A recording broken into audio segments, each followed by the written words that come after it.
Premier sujet, la tech pour le retailer, et on voit toujours des choses autour de la connaissance client. Alors la connaissance client, historiquement, là il n'y a rien de nouveau, mais vous avez tous les outils pour le faire. Pour connaître le client, on a inventé la carte de file. Ça, c'est pas nouveau. Aujourd'hui, l'enjeu pour tous les commerçants, c'est de connaître le client en situation d'achat.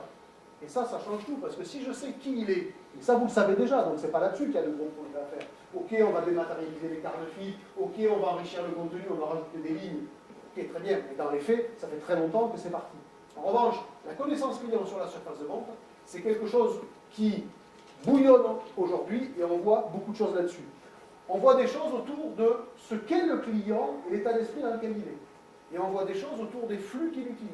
Et là, on a des technos, alors là, il y en a vraiment beaucoup, autour de la reconnaissance d'image, du computer vision, comme on dit pour faire savant, mais c'est ni moins que de la reconnaissance d'image, on va faire simple, et du tracking, et notamment par des solutions Wi-Fi. On va pouvoir savoir dans quelle disposition est le client, et surtout où il est, et quel parcours d'achat il a fait.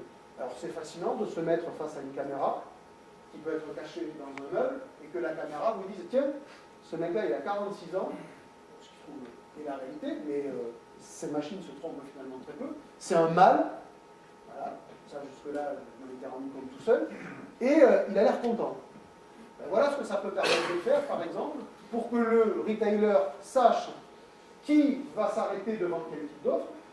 Vous mettez une tête de gondole pour un produit X, c'est pas inintéressant de savoir qui s'est arrêté devant et ce que ça a pu générer, entre guillemets, comme émotion. Vous allez peut-être vous rendre compte que suivant la manière dont vous avez théâtralisé ce que vous cherchez à vendre, ça va générer plus ou moins d'émotions positives. Ça se mesure. Et ça, c'est objectivement fascinant.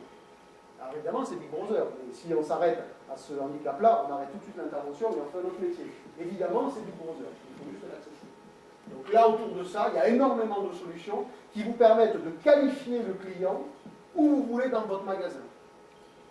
Devant une tête de gondole, par exemple, la manière dont vous l'êtes théâtralisé, c'est excessivement opérationnel. Et puis, autour du tracking, avec un téléphone portable qui est Wi-Fi Open, avec des bornes Wi-Fi, vous pouvez reconstituer aisément tout son parcours dans votre magasin et vous pouvez vous rendre compte sur la volumétrie des clients que vous avez super facilement désormais. Alors évidemment que le coin au fond à droite est une zone froide, mais ça, si vous n'avez pas besoin de la tech pour vous en rendre compte. Sinon, c'est que vous ne faites pas le bon métier. Mais vous pouvez vous rendre compte qu'il y a une forme de corrélation entre le dernier rayon dans lequel un client s'est arrêté, sous-entendu, il n'a pas forcément acheté, mais il a été en interaction avec l'offre, et le rayon d'après où il est allé. Et que c'est systématiquement le même couple que l'on trouve.